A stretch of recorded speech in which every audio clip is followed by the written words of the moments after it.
నా పేరు ఎండి ఇస్మాయిల్. నేను పీడిఎస్సి డివిజన్ అధ్యక్షుడిని. ఇక్కడ మేము జహీరాబాద్లో ఉన్న అన్ని కాలేజీలను బంద్ చేయడం జరిగింది.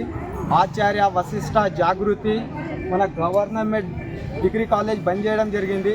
ఇది ఎందుకోసం చేయడము అంటే ప్రభుత్వం మేనిఫెస్టోలో ఇచ్చిన హామీలను పూర్తిగా చేయకపోవడంతో, విద్యార్థులపైన వాళ్ళ నిర్లక్ష్యం చూపించడంతో రాష్ట్ర వ్యాప్తంగా మేము ఈరోజు స్ట్రైక్ చేయడం జరిగింది.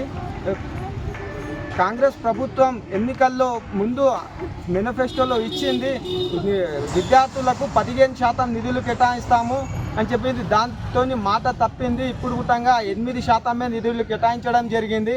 అదేవిధంగా విద్యార్థులకు రావాల్సిన 10,000 కోట్లు పెండింగ్లో ఉన్న స్కాలర్షిప్, ఫీజు రియంబర్స్మెంట్ విడుదల చేయాలని పీడిఎస్యు తరపు నుంచి కోరుతున్నాము. బెస్ట్ అవైలబుల్ స్కూల్కి సంబంధించిన నిధులు 210 కోట్లు మిగిలి ఉన్నాయి. వాటిని కూడా తక్షణమే ఈ ప్రభుత్వం విడుదల చేయాలి. లేదు అంటే ఇప్పుడు జస్ట్ రాష్ట్ర వ్యాప్తంగా మేము బంద్కు పిలుపునిచ్చినాము. లేదు అంటే రాష్ట్రంలో రస్తా రోకోలు మరియు అసెంబ్లీ ముట్టడి లాంటివి చేస్తాము అని ప్రభుత్వానికి హెచ్చరిస్తున్నాము. ఈ ప్రభుత్వం ఇచ్చిన విధంగా కాలేజీలలో పిల్లలకు తగిన టీచర్స్ లేరు, తగిన సార్స్ లేరు. వాళ్ళకి కావాల్సిన టీచర్స్ కావాలి. ల్యాబ్లో సరిపోయిన వస్తువులు లేవు. ల్యాబ్లు పూర్తి చేయాలని ప్రభుత్వాన్ని కోరుతున్నాము.